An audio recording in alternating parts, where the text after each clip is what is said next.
What's going on, guys? It's Sony right here, and Sony finally announced the Sony A7C. I want to try to be brief, guys, because this camera really shocked us. We started with a camera that was going to be under $1,000 called the A5. We ended up with a camera that was going to cost more than $2,000 called the Sony A7C. So in this video, we're going to tell you what Sony actually announced, and I'm going to give you my impressions of what I think. So let's start with the sensor. This camera was rumored to have the same sensor as the Sony A7 III, and indeed we're gonna have the same 24.2 megapixel sensor, backside illuminated. So this camera is gonna be great in low light situations. Now I'm gonna jump straight to the video features because this is where all of you guys have been commenting and asking for this camera to be a 10-bit camera. Well, sorry to break it to you guys, but this camera is gonna do 4K up to 30p 8-bit at 420 internally onto one single SD card UHS 2. Now this is exactly what I actually predicted right in the beginning.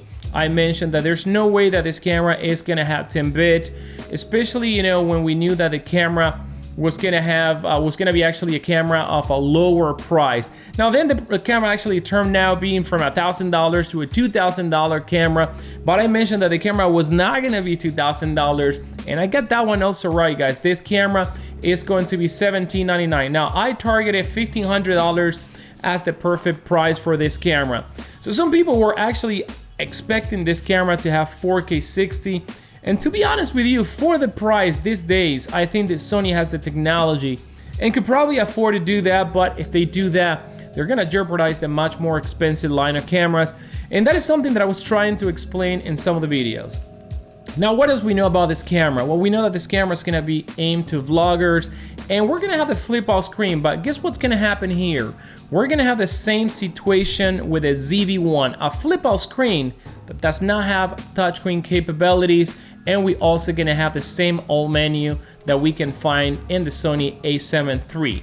So we just gained a flip out screen. We pretty much have the same specs of the Sony A7 III, but now we have an even worse EVF. And I was watching a video from Gerald Undone, and the EVF, he said that it was terrible, and the quality of the screen also terrible. So I'm assuming that the quality of the screen is gonna be the same quality as the Sony A7 III, which is terrible.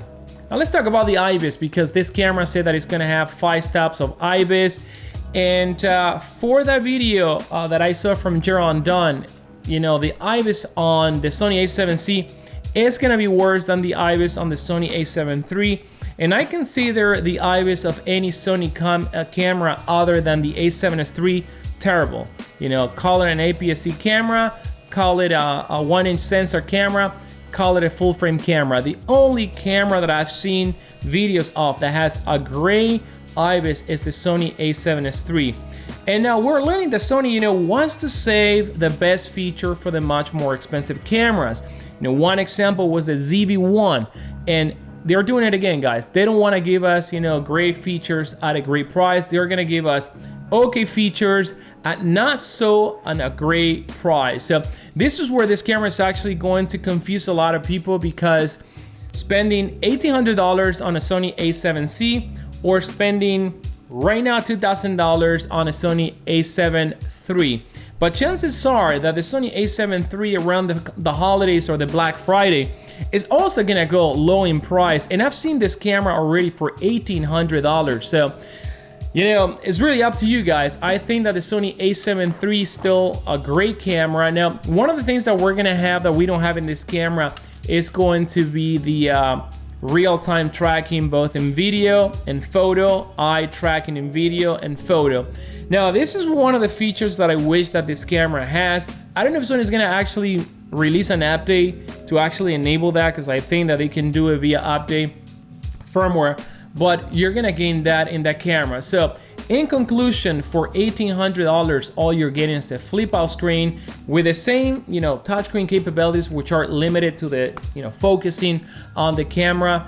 And that's about it. And you're gonna get something a little bit smaller than this camera with a much more uncomfortable EVF. The EVF is located on the side, just like the one on an A6000 camera. And it doesn't even have an eyepiece, you know, it doesn't have the eye cup. It's just a piece of square plastic with some rubberized texture. So that's not gonna be comfortable for any photographer, and it's not gonna seal your eye pretty well. I'm sure there are gonna be aftermarket, you know, eye cups for that camera.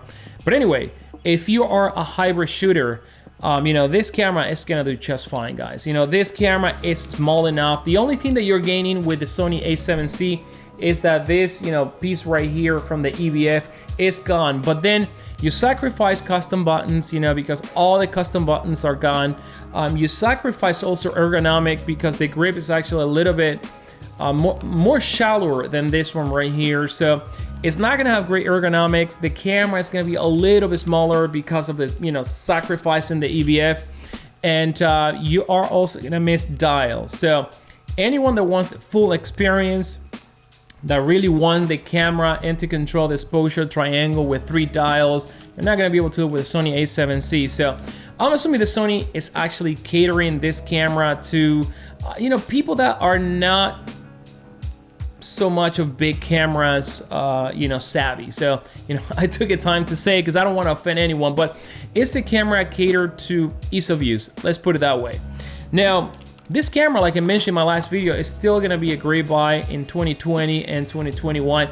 And I think that the Sony A7C makes this camera an even better camera today than ever before, guys. So there's not much to say. We're not gonna get a 10-bit, we're not gonna get a touchscreen, we're not gonna get in-body image stabilization, guys. We're not gonna have any of the fancy 4K video modes. You know, it is what it is. I plan to skip on the camera. I'm just gonna keep my Sony A7 III, my R3, my R4. You know, there are better cameras out there. So let me know what you think about this camera. You know, let me know if this is something revolutionary like Sony called it in the announcement. Drop your comments down below. I'm probably gonna get a unit for a full review, you know, as soon as I can. But until then, guys, see you in the next video.